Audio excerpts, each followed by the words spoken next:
I was sitting alone at the airport, staring out the window. 15 years ago, my son David and his wife Amy left their son Lucas, who was refusing to attend school, with me and flew abroad. He's a failure. I can't believe he won't even go to school. Those words David had said back then came rushing back as I stood here, facing them again after all this time. Don't you two have anything to say? But the two of them just smirked, refusing to give me a proper response. Enough is enough. But just as I was about to speak, I caught myself. That was because I noticed a young man approaching from behind David and Amy, dressed sharply in his uniform. It was Lucas, heading to Germany for a flight today. See you later. What? David and Amy looked shocked, but quickly began muttering something in frustration.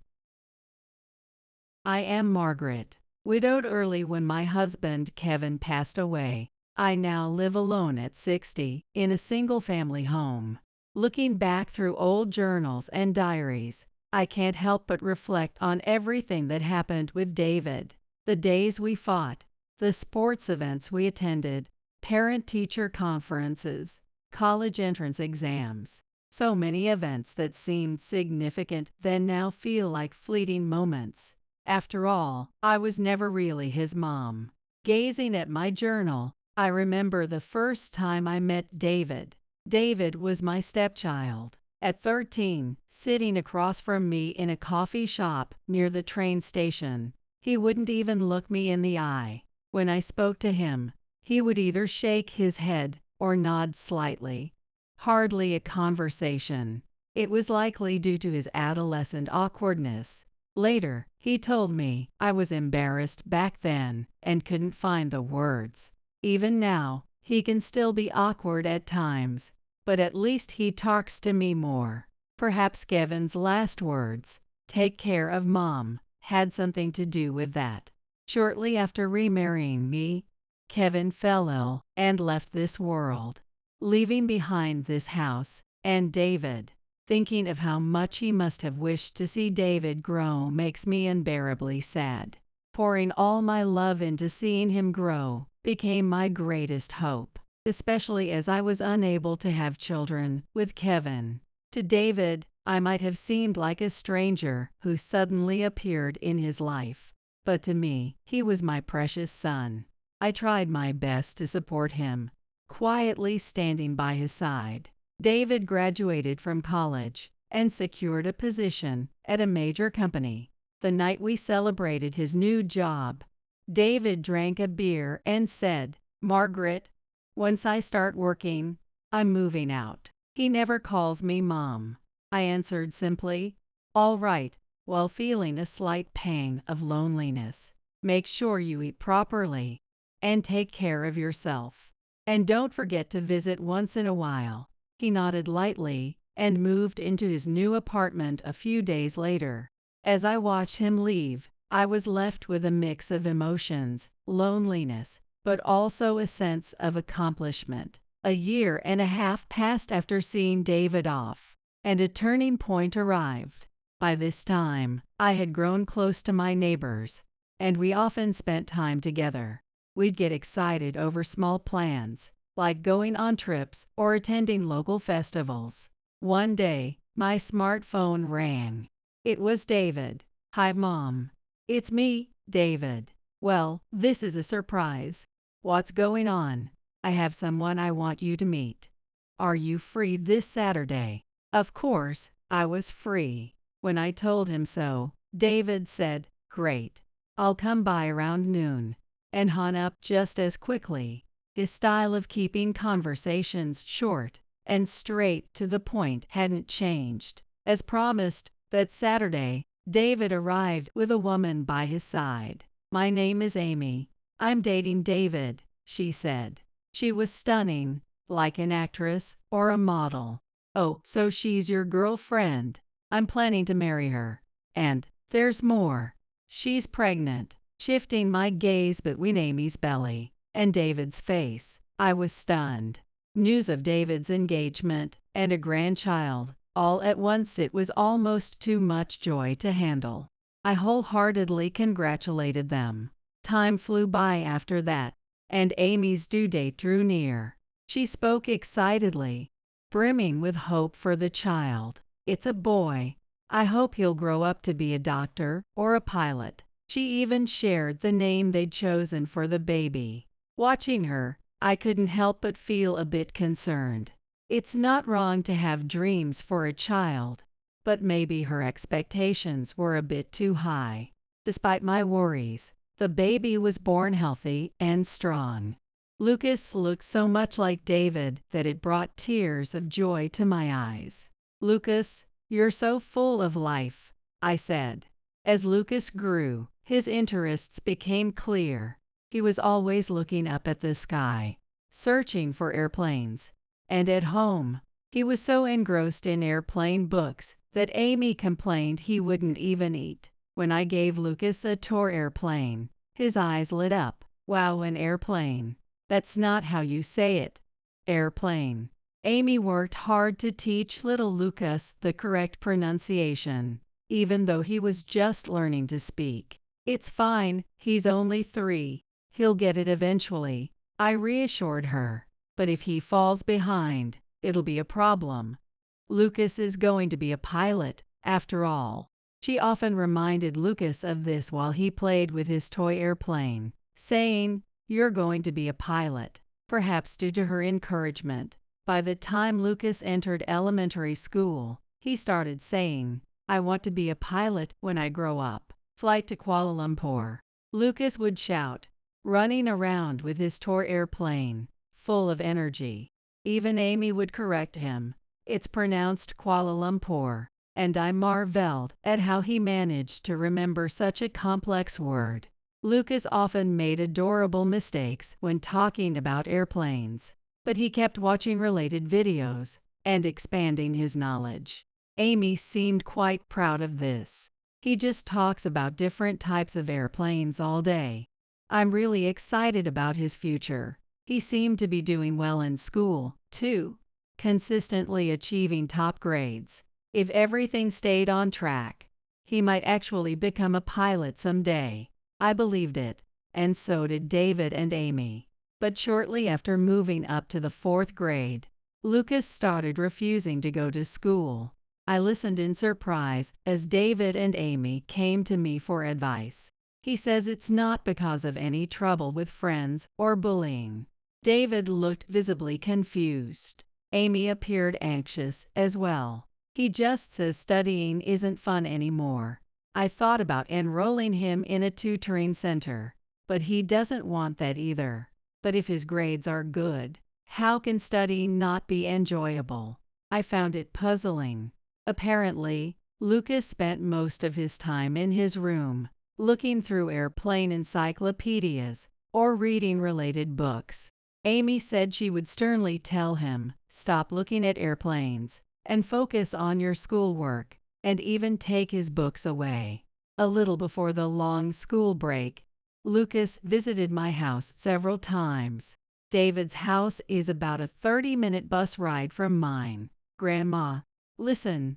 The other day, I saw a plane flying over there in the sky." He enthusiastically described the color, shape, and how it was probably heading to Los Angeles International Airport, all while sketching an airplane in his notebook. His drawings were incredibly detailed, down to the national flags painted on the planes.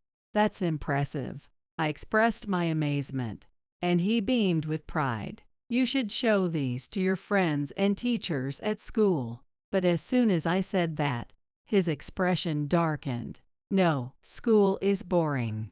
That was all he said before returning to his sketchbook. As the long break began, he came to my house more often, looking visibly relieved. He said it was nice not being told by David and Amy to go to school. However, when the break ended and school resumed, he stayed home. Seeing him unwilling to attend school no matter what, I sought advice from a nearby friend. I worried about his future without opportunities to interact with others. At the very least, He needed to engage with kids his age and his teachers. That's when I learned about alternative schools. I gathered some pamphlets and suggested them to David and Amy. I thought it was a great idea and shared it confidently, but their reactions were far from positive. That won't work. Lucas needs to be an elite achiever. Exactly. Alternative schools are just play centers. They're not suitable for him. What? Margaret, please stop interfering. He will go back to regular school. No matter how many times we talked, neither of us could change our minds. And we kept clashing, even though I said I would make him go. It's been nearly 6 months since he stopped attending school. If forcing him to go was an option, it wouldn't have been this difficult. I had tried several times to persuade him to consider another approach, but it was all in vain. Am I the only one truly thinking about what's best for Lucas? On my desk, brochures for alternative schools lay scattered, looking rather forlorn. Autumn was deepening, and stores were starting to display blankets and other winter items. The town was preparing for the colder season. One day, Lucas came rushing into my house, wearing far too little for the chilly weather.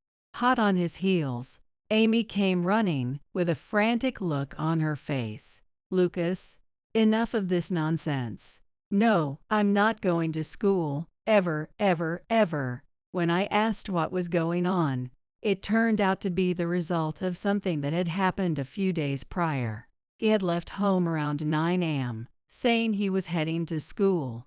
I was relieved, thinking Lucas had finally started going to school, but when I called yesterday, the school told me he hadn't been showing up. Lucas averted his gaze, and when I asked him, he said he'd been going to Margaret's house instead.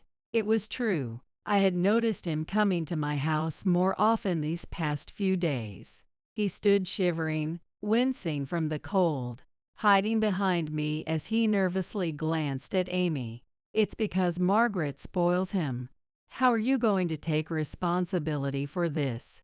It felt unfair to be blamed for this situation. If anyone should apologize for lying about his whereabouts, it was Lucas.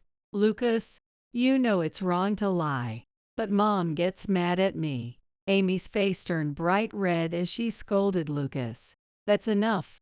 Let's go. Come on now. When she grabbed Lucas's thin arm and tried to pull him along, I quickly intervened. Amy, don't be so rough with him. Margaret, stay out of this. Amy dragged a sobbing Lucas home.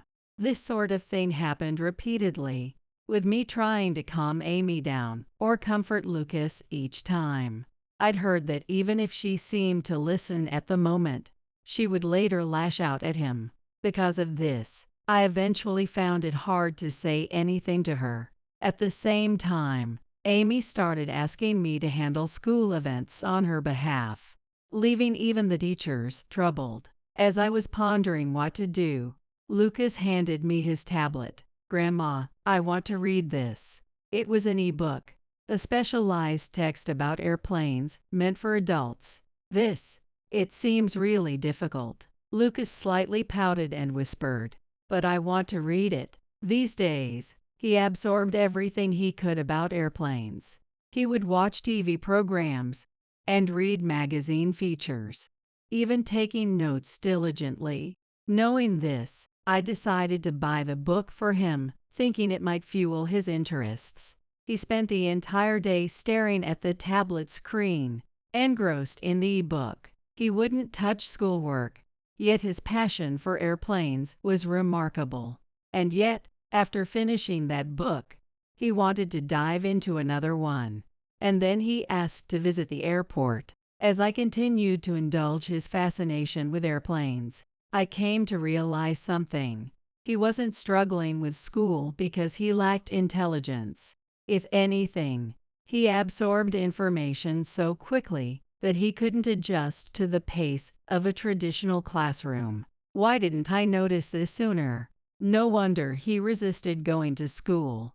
Once I understood this, I stopped pressuring him to attend school or even alternative programs. I decided to let him pursue his interests as much as he wanted. Of course, David and Amy had plenty to say about it, but I brushed it all off. Time flew by, and Lucas turned 14. At an age when most kids are in middle school attending classes, he spent his days reading every book, manual, and even international papers about airplanes. People asked if I was worried, but I wasn't. I trusted him completely.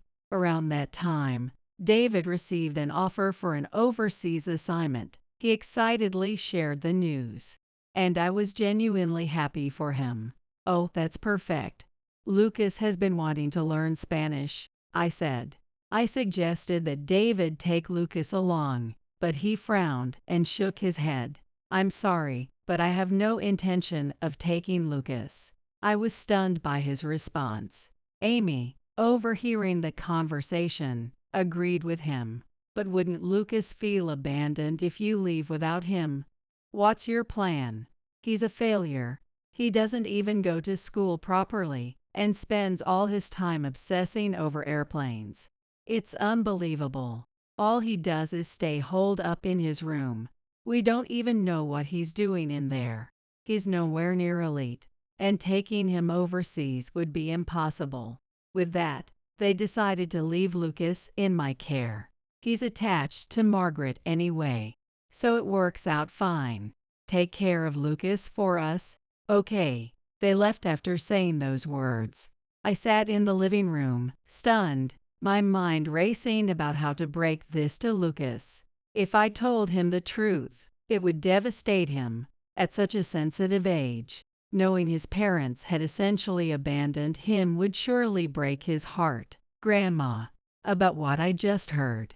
I turned at the sound of his voice, only to see Lucas standing there with a sorrowful expression. "Lucas, you overheard us." He nodded. The door was open. He said, "So I'm being left behind. Dad and Mom aren't coming back, are they?" The distress in his voice made it clear how much the situation had shaken him.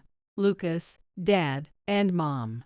Grandma, am I going to be all alone?" Tears welled up in his eyes as he spoke. The pain of hearing him say such things was unbearable. Lucas seemed to understand, in his way, what his parents had decided. Holding back my own tears, I said, "Don't worry. Dad and Mom are just going far away for work. They'll come back as soon as it's over." "Really? Are you sure?" "Yes. Until then, you and I will stay here together. It'll be just fine." I noticed, albeit faintly, a glimmer of hope in his eyes at that moment. "Yeah, I'll do that. I'll live with Grandma." After that, David and Amy flew overseas. They sent me a picture from the airport with the message, "We're off." Using an overseas assignment as an excuse to leave Lucas behind must have been convenient for them. I couldn't help but feel a little annoyed at how carefree they seemed about leaving Lucas. "All right, I'll make sure Lucas is happy." I whispered this to myself, making a firm decision. They entrusted Lucas to me, but made it clear they had no intention of providing financial support or child-rearing expenses. They even suggested I use Kevin's inheritance, as if it were their decision to make. Of course, I intended to do so, but there were limits, and I had no choice but to work. I looked for a cleaning job suitable for someone my age, and worked diligently 3 to 4 days a week. Previously, I used to enjoy leisurely gatherings with neighborhood friends, but now I couldn't coordinate my schedule with theirs. Most of my income went toward Lucas's education. I wanted to invest in anything that piqued his interest or any place he wanted to go. Eventually, he expressed a desire to attend an alternative school, not just to study Spanish, but I want to make friends too. I was genuinely surprised when he said this. However, I quickly agreed and pulled out brochures from alternative schools, considering which might be the best fit. Each school had different philosophies, so I looked for one that would align with his aspirations. Lucas, too, set clear goals for himself, poring over brochures and attending open houses on his own. He chose one from several options and began attending. As he went to the alternative school, he caught up on his studies and seemed to be thriving. I felt relieved seeing him so engaged. He absorbed knowledge rapidly and soon grew to a level where he could consider taking high school entrance exams. There were minor rebellious phases, but they were mostly trivial, and I didn't pay much attention to them. After a year at the alternative school, he made friends and often studied with them at the library, helping each other out. "Grandma, can I bring some friends over today? We want to study together." "Of course. I'll bring you all some snacks." "No, don't. That's embarrassing." Watching him blush yet look delighted reminded me of David when he was in high school. David had his moments like this too, and I was suddenly struck by nostalgia. At the same time, I instinctively knew a day would come when I would have to see Lucas off, just like I had with David. That thought brought a slight pang of loneliness. David was likely working hard in his overseas post. Since David and Amy left for their assignment, I had been sending regular updates about Lucas, but they never responded. Did they not worry about him? Calling them indifferent felt accurate, but also too harsh. Over time, my updates became less frequent, and by the time Lucas started at the alternative school, I had stopped contacting them entirely. 15 years had passed since David and Amy left for their overseas assignment. I found myself alone at the airport, gazing out the window. Planes were coming and going, carrying people and luggage in an endless rhythm. I couldn't help but imagine Lucas on one of those planes, waving back at me from a distance. He's supposed to be back today, right? I checked my smartphone for messages, brimming with anticipation. What kind of stories would he have to tell? What kind of sights had he seen? Lost in these thoughts, I was startled by a familiar voice calling my name. "Margaret, is that you?" Turning around, I found David and Amy standing there, looking quite exhausted. It was such a coincidence to meet them here. Had they returned today as well? "David, Amy, you're back. You could have at least let me know." I said it casually, surprised at how little emotion I actually felt in the moment. But they didn't seem to care, answering plainly, "Yo, we are." Overseas was amazing, honestly. I wish we could have stayed longer, but the main office called us back. David's tone had shifted from a tired murmur to something bright and animated. Amy, too, appeared a bit fuller than before, as if she'd been enjoying life with good food and ease. Letting their chatter wash over me, I checked the time, wondering when Lucas would finally appear. "So, Margaret, who are you waiting for? Don't tell me you've found a boyfriend at your age," David asked with a sly grin, making Amy laugh as well. "Come on, that's a bit much." "Margaret, how old are you now?" "Let's see, I'm 52, so 75. But never mind that. Don't you two have anything else to say?" I replied firmly, watching their amused expressions turn to boredom. Their faces practically spelled out, "She just doesn't get jokes." Something else to say? Not really. Nothing at all. "You abandoned Lucas, and don't even feel a thing about it." I pressed them. I brought up how they'd brushed off my attempts to contact them after they left for their overseas assignment. I reminded them of the cruel names they'd called Lucas, including failure. "Well, we left everything about Lucas in your capable hands." What more could we add? Exactly. Did we really call him a failure? Don't remember saying that. They exchanged smug smiles, their words as dismissive as their attitudes. "Margaret, are you looking for an apology about Lucas?" "I'm not asking for an apology. I just want to know what you really feel."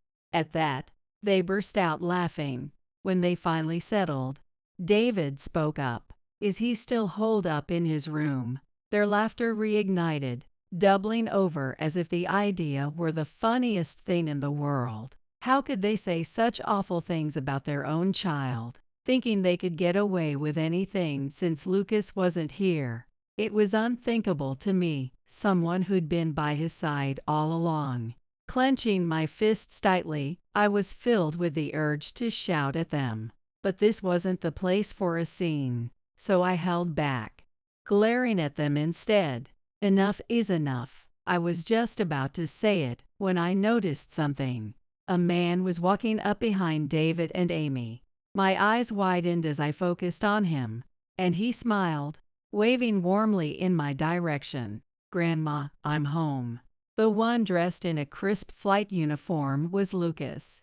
He was now fully utilizing his natural talents as a pilot, confidently taking to the skies. His growth was evident in his radiant smile and the self-assured look on his face. Lucas walked past David and Amy without even a glance. It was as if they didn't exist, his eyes fixed only on me as he approached. "I'm so glad you came. Here, I brought you something." He pulled out several postcards from his bag. They were vibrant and adorable, featuring designs you wouldn't typically see in America. He must have picked them up during his travels. "Oh my, these are lovely. Thank you so much." Though Lucas had grown taller than me, his smile was just like it had been when he was a child. Watching him, it was David and Amy who seemed most surprised. Pointing at Lucas, they exclaimed with delight, "Is that really you, Lucas? You've grown so much. It's been forever. How have you been? Did you bring us anything?" They spoke as though they had forgotten everything that had happened. Lucas cast them a glance, then quickly turned away as if they were strangers. He gestured for me to leave with him. When David and Amy realized Lucas was ignoring them, they erupted in anger. "Hey, I'm your mom. You remember that, right? How dare you ignore your parents? What kind of upbringing leads to this, Margaret? What have you been teaching him?" Claiming to be his parents now, of all times, Lucas turned back to face them. "You never acted like parents, not even once. Grandma's my mom." With firm resolve, he took my hand and said, "Let's go. I'm flying to Germany next." "Oh, already?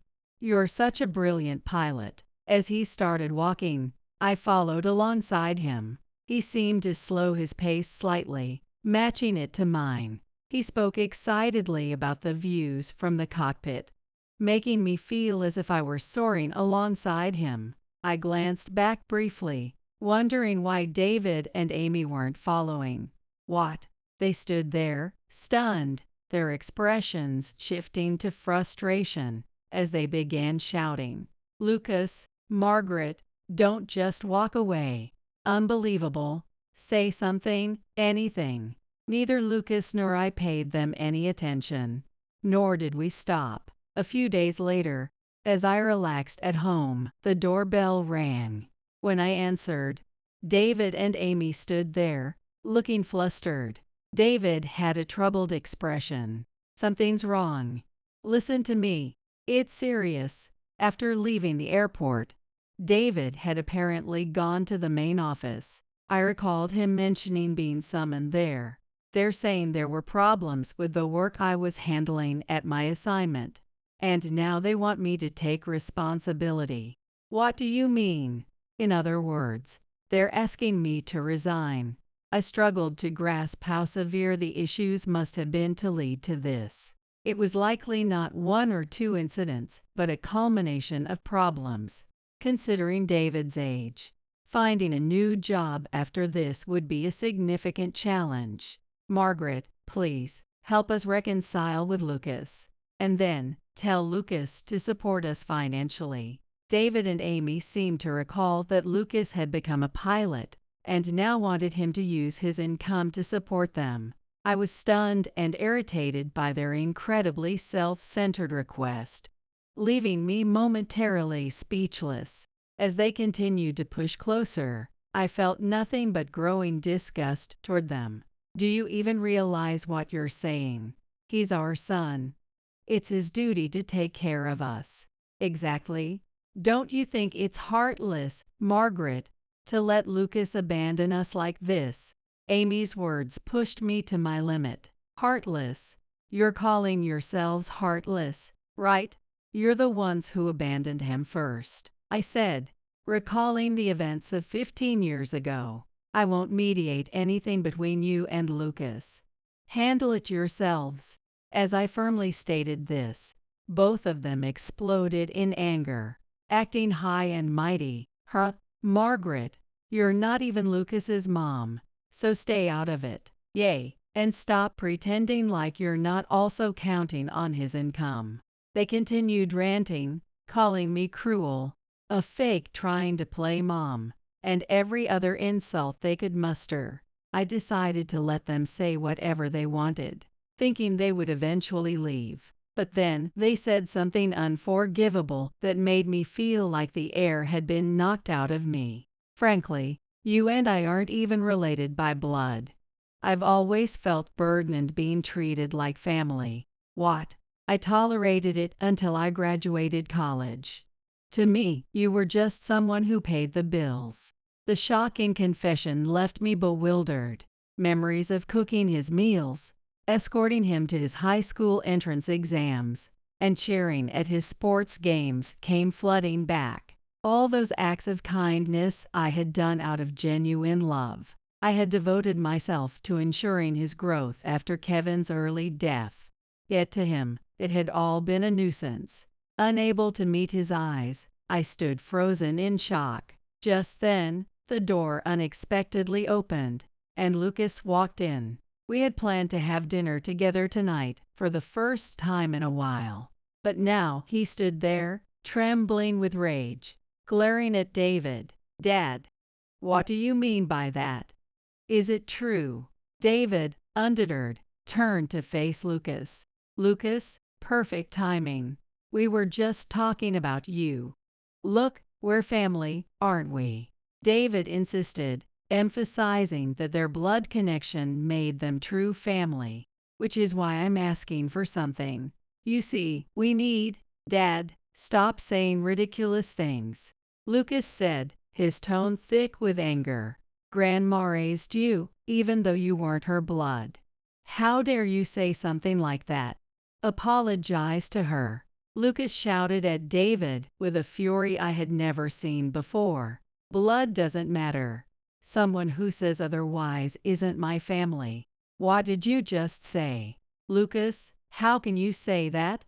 You're our son. Amy's voice trembled, but Lucas turned his gaze to her with even more anger. I'm not your son anymore. I've become Grandma's adopted child. David and Amy were left stunned by his words, their mouths hanging open in disbelief. Their jaws seemed to drop so wide that they might never close again. But Lucas continued, Listen, I have no intention of taking care of you or lending you money. Get out, right now. No way. Lucas, are you brainwashed by Margaret or something? Amy, still trying to argue, was immediately cut off by Lucas. This is my decision.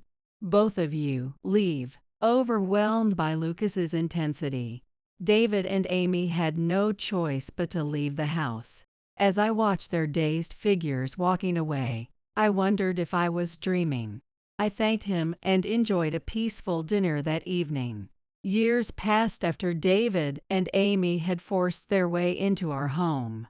Since that day, I hadn't seen them, but I was shocked when they suddenly showed up again. This time, they weren't just distressed, they were crying. Though I had no interest in listening, David began speaking anyway. I feel so out of place at work. He explained that although he had been told to take responsibility for a situation, he managed to apologize and keep his job. However, he had been frequently transferred and left without meaningful work. In an attempt to redeem himself, he got involved in a new project. At first, things seemed to go well, but David, confident in his past experience abroad, pushed forward in a way he thought would work. But this was an American company. Unsurprisingly, his approach backfired, earning him cold stares from his colleagues and subordinates. Eventually, David found himself completely isolated. By the time he realized it, the project had been wrapped up without him. Since then, he had been sidelined at his current job, and now he was on the verge of being forced to resign. But that wasn't all. Amy had been spending recklessly, and had even accumulated debt. I never thought it would come to this. David always said everything was fine, so I believed him. Still, why did you go into debt? I didn't have a choice. We needed the money. I had no words for their story. I simply stared at the two of them. Margaret, could you arrange for us to talk to Lucas one more time, just once? David begged, saying he genuinely wanted to speak with Lucas this time. I thought about it. What could Lucas possibly say to them at this point? Learning that his estranged parents had lost their jobs and were now in debt wouldn't change anything for Lucas. I had reached my limit with their attempts to interfere in Lucas's life. Stop trying to involve Lucas in your mess. You need to live your own lives.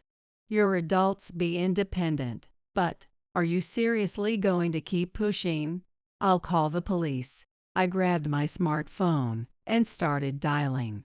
Panicked, David and Amy quickly fled. As I watched their retreating figures, I firmly shut the front door. I locked it and finally felt at ease. Since that incident, I haven't heard a word from them. I decided to assume that they were managing on their own somewhere and didn't reach out to them myself. After all, they said I was a burden, so there was no need to concern myself unnecessarily. Still, I occasionally received news about them from somewhere. Rumor had it that David had changed jobs. For someone over 50, I was surprised he found a new position. However, it seemed like the transition was a failure, as he was now being pushed into unfamiliar fieldwork. For someone used to desk work, it must be an incredibly tough job. How long he could last was anyone's guess. I also heard that Amy was working part-time at a supermarket. A neighbor who happened to see her shared this with me. She looked worn out, working in a simple, cheap shirt, appearing drained of energy. It was probably her way of repaying the debts she had accumulated, which seemed like a natural consequence. Together, the two of them seemed to be a mess, and I sighed deeply at the thought. As for me, I had quit my cleaning job some time ago and spent my days meeting with nearby friends.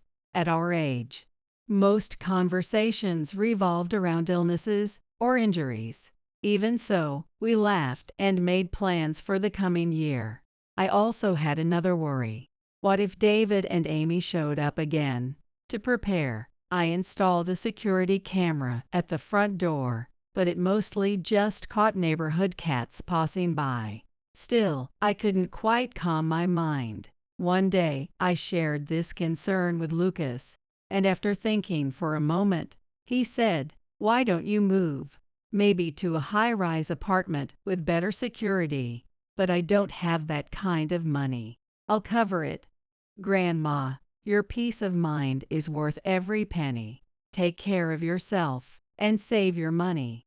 After several discussions, we finally decided to sell the house and move. It was a home filled with memories, but once it was sold, it surprisingly felt freeing. The only regret was not being able to join the neighborhood gatherings anymore. I was at a loss for words when they expressed their sadness, but we promised to meet once a year for a trip. He purchased a unit in a high-rise apartment for me and handled all the procedures.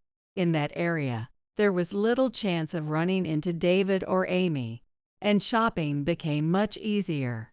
"If you ever need anything, just let me know," he said with a confident smile. I felt like he had already done enough for me, and there was nothing more I could ask for. If I could wish for one thing, it would be to attend Lucas's wedding. Perhaps that's asking for too much, I murmured to myself as I opened my journal and reminisced. As I flipped through the pages, my hand paused. I had written about the day Lucas boarded a plane for the first time as a pilot, the day I patted his back, encouraging him as he looked nervous.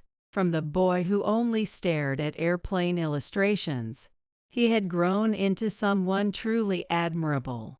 Whenever Lucas took a long vacation, he always took me on trips. He called it paying back, saying we could go anywhere, domestic or overseas. Most of the time, we stayed within the country, but one day, I asked him, "Don't you have a girlfriend?" Lucas smiled awkwardly and said, "Actually," showing me his smartphone screen. There was a woman with a warm, gentle smile looking back at me. Stay out of the way, older lady, and just celebrate Christmas there. It seems that after being invited to spend the Christmas vacation together, Margaret has been kicked out of the house. First things first, I need to tell Jeffrey about Margaret's true nature. Somehow, I'll expose Margaret's facade. I refuse to be family with someone like her. I am Michelle, 72 years old, living with my son, Jeffrey. That's because Jeffrey is nearing 40, still single, and my husband passed away 3 years ago. Jeffrey used to live alone, but he moved back home when he changed jobs, and it was closer to his workplace. Our current house is a single story, which might look new at a glance, but was actually remodeled a while ago. It used to be a nearly broken down place, but we remodeled it on my husband's insistence due to years of deterioration and poor fittings. As a result, the remodeled house has become comfortable and clean. From this perspective, my husband seemed like a family-loving man who decided to remodel for our comfort, but in reality, it wasn't so, and he was a source of long-term trouble. He was a traditional, stubborn man outside, but free-spirited. At home, he acted as if he was the center, imposing his rules, and would berate me if I deviated slightly from what he wanted. His favorite phrase was, "Who do you think provides the food here?" However, he was out playing poker, horse racing, and casinos, leaving us with barely enough to live on. Still, he acted arrogantly in front of me and Jeffrey. He would cancel family outings for poker or miss school events, not just once or twice. I could have divorced him and raised Jeffrey alone, but I refused to be defeated and stayed until the end. Jeffrey, too, endured silently in front of his father, never showing tears. My husband left us with a small inheritance, this remodeled house, and, most importantly, my dear Jeffrey, when he passed away from illness. For me, having my beloved son means I'm not lonely. Jeffrey, unlike his father, has always been kind from a young age. He's selflessly caring and can't ignore someone in trouble, but he's also self-sacrificing, hesitant to express his opinions, and tends to be swayed by others. I'll never be like my father. He has often put himself in difficult situations to help others. He once lent his notes to a classmate, never got them back, and his test results suffered. Despite wanting to join a club he liked, he ended up in one he wasn't interested in because a friend asked him. My friend said he wouldn't know anyone else in the club, so he asked me to join with him. Despite his selfless nature, I worry his excessive kindness might lead him into trouble someday. His current workplace has a good environment, but it's mostly male, with little talk about women. Now that my husband is gone, I'd be alone if Jeffrey marries. Though it would be lonely, I hoped he would meet a wonderful woman and start a family. Then one day, Jeffrey made a sudden confession. I've promised to marry someone. I want her to meet you, Mom. I was overjoyed, almost jumping up. Jeffrey, nearing 40, working among men, commuting between work and home, living with his mother, he's not the most sought-after type. That a woman wants to marry him is such a joy. If things go smoothly, and Jeffrey marries her, he will of course leave my side. It would be a lie to say I wouldn't feel lonely, but as a mother wishing for Jeffrey's happiness, I couldn't be happier. If you've chosen her, I definitely want to meet her. What's she like? She's a hardworking woman I met at a party a senior took me to 6 months ago. She has the strength and resilience to overcome tough times, which made me think we could build a home together. That's why I want to introduce her to you, Mom. Jeffrey's eyes sparkled as he spoke, a look I had never seen before. If Jeffrey speaks of a woman with such eyes, she must be a wonderful lady.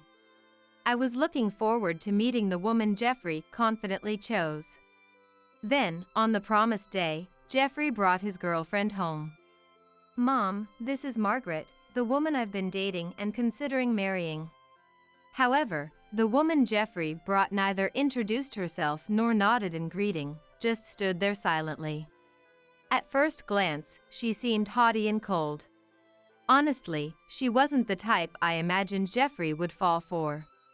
She continued to ignore everything as if nothing happened. Barely greeting, and just surveyed the house. She sipped the tea I offered with disgust, wiping everything she touched with disinfectant wipes, a series of odd behaviors. At the very least, it's clear these aren't actions one should take on a first meeting with a future mother-in-law. Having only Jeffrey, I secretly dreamed of doting on my daughter-in-law like my own child, but that dream seemed to shatter in an instant. Frankly, I felt uncomfortable in such a short time and didn't want to get too close, even if she was Jeffrey's choice and a future daughter-in-law. It seemed she felt the same, as the days passed without any contact. After Margaret left, I confronted Jeffrey. You're dating Margaret and want to marry her, right? From today's encounter, I can't see her appeal. Margaret's shy around new people. But she's charming, strong, and kind, having overcome tough times. It turned out they met at a party hosted by a coworker. Margaret had been talking endlessly about her hardships and sorrows near Jeffrey. Normally, such pity stories at a party would be unbearable, but Jeffrey felt sorry for her and wanted to save her. Their relationship started with his resolve to make Margaret happy. Whatever the beginning, I thought it was typical Jeffrey, but when it comes to dating and marriage, it is not a simple matter. However, considering today's behavior and how they met, she seemed like a complicated person. In a relationship, she might appear cute. But I had a feeling it would be difficult if they lived together. One day, Jeffrey suddenly said he was moving out. Probably because of Margaret. Thinking about living with that woman I met briefly, I watched Jeffrey with mixed feelings. Then Jeffrey murmured quietly, I didn't expect Margaret to go ahead with it at this time. We talked about deciding on a date and making a commitment as a couple. What do you mean, go ahead with? You don't mean the marriage application. She submitted it alone just before noon today. It seemed unreal, but apparently, Margaret couldn't wait and submitted the marriage application by herself, binding them as a couple without Jeffrey knowing. Considering the first impression, the stories from Jeffrey, and this unilateral action, I felt nothing but anxiety. I'm worried. Are you sure it's okay? It's fine. Margaret is a kind woman. Oh, I got a message from Margaret. She wants you to choose your wedding gift from these options. When I checked the items Margaret had sent, they were all worth several $1,000s. Even for my son's wedding, that's not an amount I can easily afford. Margaret's actions showing such rudeness upon meeting, submitting a marriage application without Jeffrey's knowledge to become a couple, and then demanding ultra-expensive home appliances were simply too audacious. It was surprising that Jeffrey chose someone like her as a life partner, but to celebrate his new beginning, I decided to gift them a state-of-the-art, high-performance air conditioner. Margaret wants this air conditioner, so I guess this will be my wedding gift to you too, all right? Mom, thank you. I appreciate you listening to Margaret's request. It wasn't cheap for me either, but I splurged for the sake of Jeffrey and his beloved's new life. Even after installing the air conditioner Margaret wanted, I received neither thanks nor any contact from her. Is this how people are nowadays? Time passed without any particular communication from Jeffrey or Margaret. They were living in an apartment in the next town, less than an hour's drive from my house, but I heard nothing from them. It's not too far for a visit, but they must be busy with work and their newlywed life, I thought, so I refrained from contacting them. However, a situation arose where I had to reach out. My brother, Jeffrey's uncle, had passed away. He was an uncle to Jeffrey, too, who had loved him when he was a little boy, although he was in contact with him less frequently now. Jeffrey was fond of him as a child, and I wanted him to attend the funeral, even if he couldn't make it to the wake. Having not spoken for a while, I wanted to hear his voice and called. But no matter how many times I called Jeffrey's mobile, it wouldn't connect. Even worse, when I tried the next day, I got a message saying the call couldn't be connected. It seemed like I was blocked. The kind Jeffrey, who always stayed in touch over small matters, blocking me. Hard to believe, but with no way to contact him and the funeral not waiting. It proceeded without the Jeffrey couple. Half a year later, Margaret suddenly contacted me. Michelle might be lonely this summer, and Jeffrey has a middle school reunion around the end of the year, so he wants to let loose. Can we spend Christmas vacation at your place? She brought up spending Christmas at my house, without mentioning the wedding gift or the blocked calls during the funeral. To her, maybe those incidents weren't a big deal. It seemed Margaret didn't even consider the possibility of me refusing. Despite my reservations about spending time under the same roof as Margaret, I agreed, hoping to see Jeffrey after so long. Sure, that's fine. I look forward to seeing you both. It's been a while. Then at Christmas, they visited my house. There was a slight discomfort with them around. They were always together. Not in a lovey-dovey or happy way, just together. Margaret followed Jeffrey even to the bathroom or when he needed to fetch something. At first, I thought she had business in the same direction, but it seemed not. It might sound harsh, but Margaret's gaze and movements suggested she was monitoring Jeffrey, ensuring he didn't do anything unusual. I was shocked when I caught a glimpse of Jeffrey's face as I stood up to serve tea. Jeffrey was looking down, avoiding eye contact with Margaret. I struggled to understand why they were in such a situation. But the reason for their behavior would become clear later. In the evening, Jeffrey left for his middle school reunion. Feeling awkward alone with Margaret, I stood up to clean. As usual, I started vacuuming, but suddenly the vacuum cleaner stopped. Why? It was working fine yesterday. At that moment, with a loud bang and a strong impact, I found myself knocked over. In the moment, I couldn't grasp what was happening, but I was kicked out into the garden along with the vacuum cleaner. Luckily, I was wearing thick socks, but with the snow outside, I'd freeze if I stayed there. Who would do this? A suspicious person? A burglar? As I tried to get up, I saw it was Margaret who had thrown out the vacuum cleaner and me. Older lady, celebrating Christmas out here suits you. What? Wait, Margaret, do you realize what you're doing? Shut up, older lady. I'm looking forward to fun times while he's gone. It'll be a great night without you in the way, so don't interfere. Saying that, Margaret started making a phone call to someone. Apparently a man, judging by the name she called. Her flirting voice and the way she spoke suggested she was planning to meet a lover in this house. Indeed, the house was newly remodeled and minimalistic, thanks to me, but who would think to use their mother-in-law's house, where their husband grew up, to cheat? Margaret, it seemed, was the type to kick out her mother-in-law and bring her lover over, taking advantage of Jeffrey's absence. Margaret is the kind of person who would take advantage of her husband going to a reunion and kick me, her mother-in-law, out of the way because I was in the way and kick me into the snowy yard.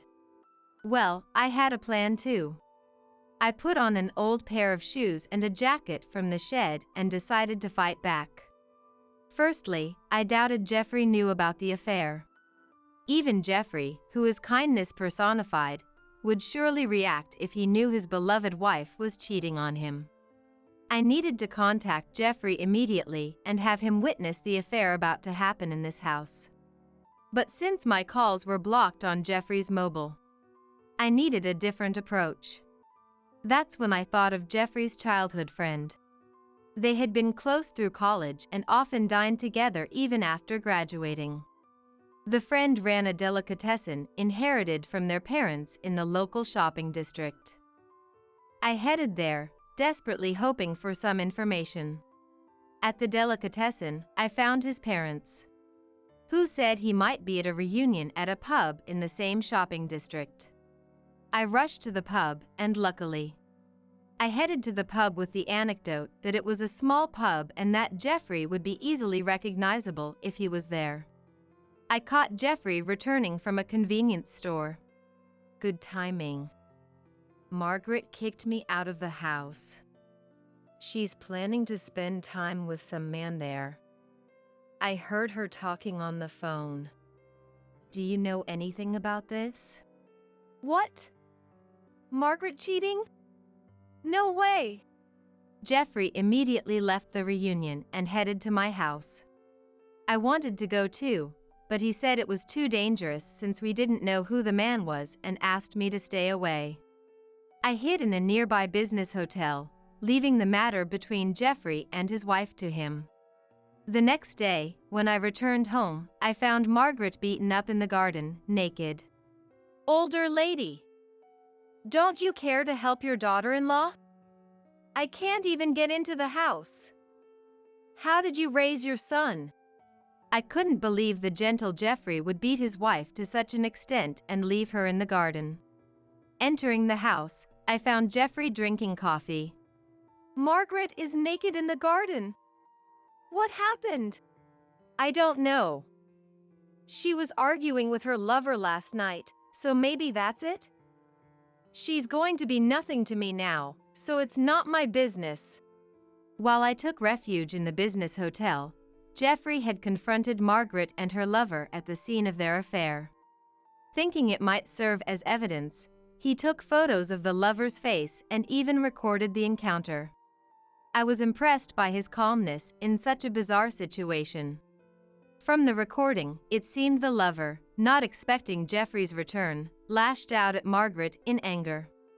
The recording also captured the lover stripping Margaret of her expensive-looking branded clothes, apparently intending to sell them.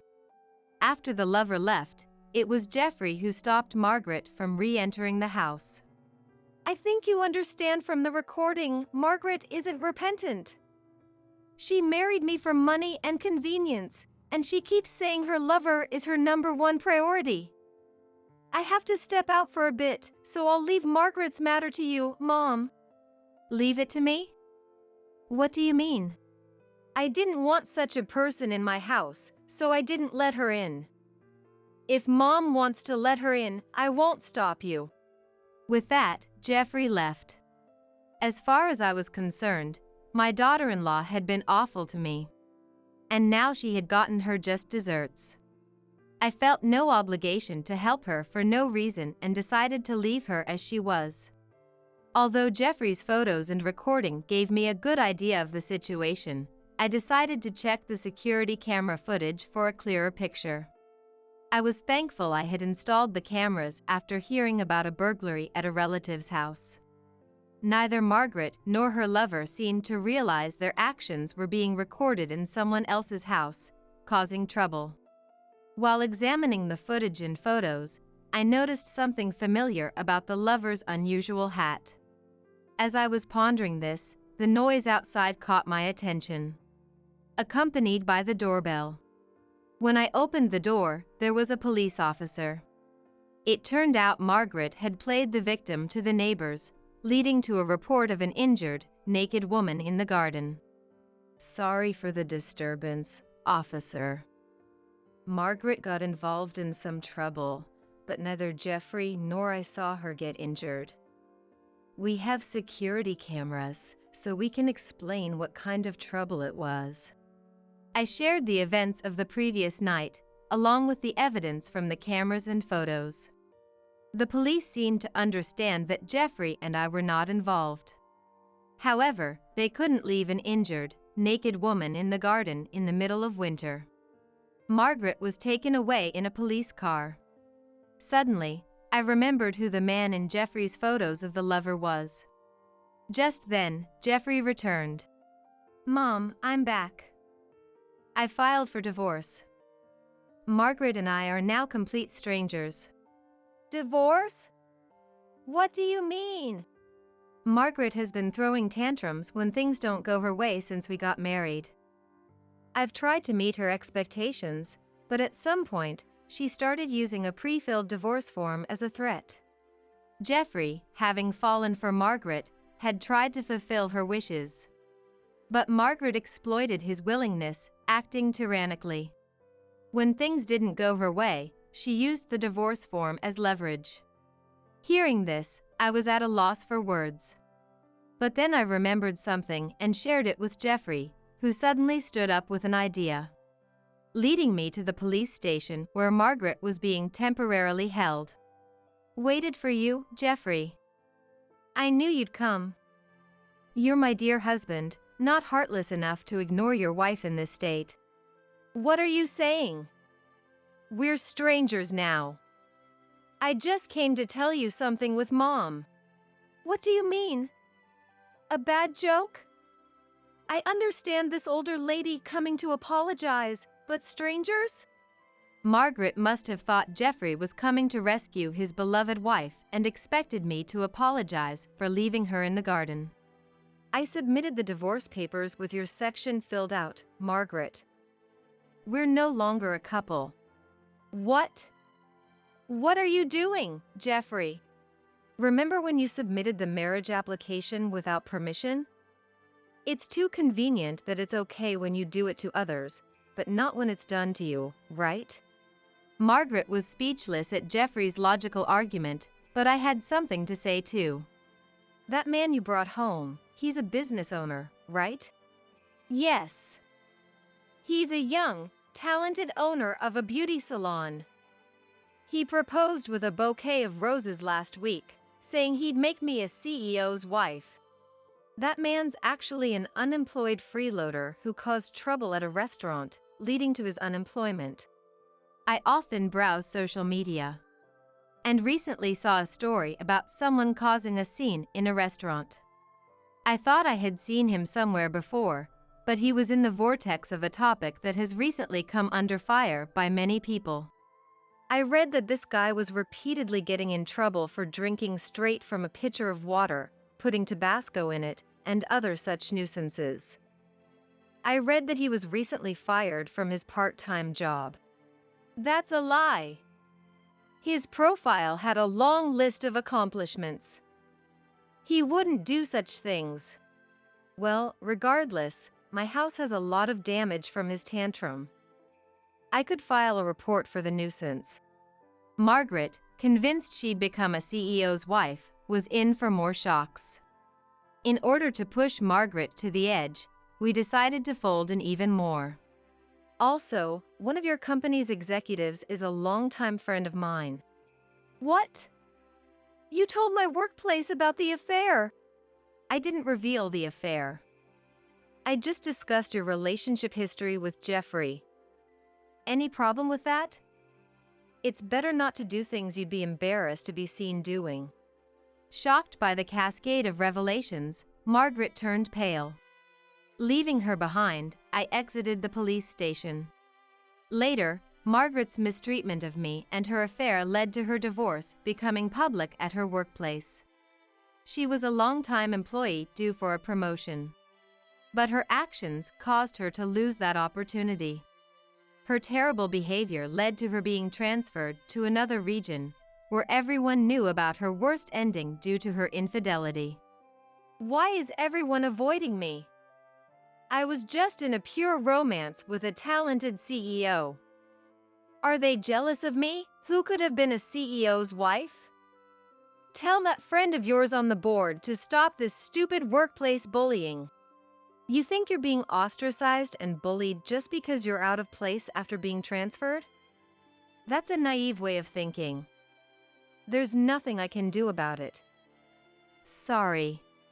Eventually, Margaret had nowhere to belong at work and ended up resigning. And worse, she became homeless. How can you leave me, your ex-daughter-in-law, without a home in the winter? Isn't it heartless to have a woman shiver outside? What are you saying? Who kicked Mom out into the snow-covered garden? You're only thinking of yourself. Your words and actions don't match. The apartment where Jeffrey and Margaret lived was a company housing for married employees, so Margaret was evicted due to the divorce. Despite this, Margaret, not giving up, repeatedly harassed Jeffrey. You're there, aren't you? How can you not help your wife in trouble? Don't you have any kindness? You expect kindness from others while ignoring your own actions? But I guess explaining this is useless. Not satisfied with harassing Jeffrey, Margaret also came to my place, even following me to the supermarket. Can you leave your daughter-in-law in this situation? Would you do the same to your son? Your son abandoned his troubled wife. Abandoned? Troubled daughter-in-law? You brought this upon yourself. Remember your actions? I don't consider you a daughter-in-law. Each time, the security system activated or bystanders called the police, making Margaret known as a troublemaker in town. Exhausted by her persistence, Jeffrey and I consulted the police and obtained a restraining order. Margaret, looking for a new target, started attending matchmaking parties, but with no money, job, or proper appearance. She was turned away at the door, becoming infamous as a party crasher. Finally, Margaret's assaults stopped, and we live in peace. Mom, I was out of my mind back then. Margaret cut me off from home, screamed at me all day. I've finally come to my senses. I'm so sorry. Jeffrey and I are living together again. Whether Jeffrey remarries or stays with me, I'm happy as long as he shows true kindness to others.